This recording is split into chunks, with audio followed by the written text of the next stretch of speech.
Hi friends, welcome back to the Joy Kishan machinery. ఈరోజు rice mill తీసుకున్నటువంటి customer shop వద్దకు వచ్చున్నారు. Rice mill తీసుకుని ఎంతకాలం అవుతుంది, రైస్ మిల్ ఎలా పనిచేస్తుంది, రైస్ మిల్ ద్వారా ఆయన ఏమైనా ఉపాధి పొందుకుంటున్నారా, ఆ యొక్క రైస్ మిల్లు ఆయనకు కానీ ఆ చుట్టుపక్కల ఉన్న గ్రామస్తులు కానీ ఎలా ఉపయోగపడుతుందో అనే విషయాలు అడిగి తెలుసుకుందాం. నమస్తే సార్, ఏం పేరు సార్, ఏ ఊరు సార్?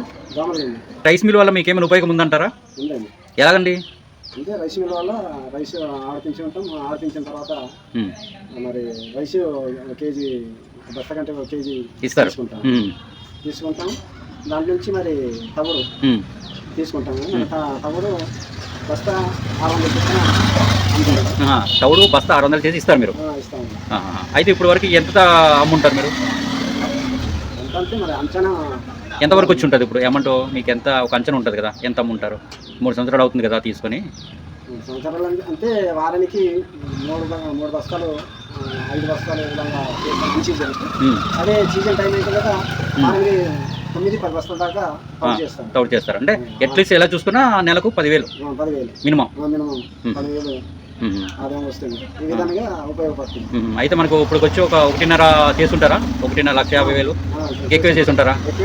ఎక్కువే ఉంటుంది, కానీ మనకు అంచనా లేదు. ఎప్పుడప్పుడే సేల్ చేసుకొని యూజ్ చేసుకుంటారు.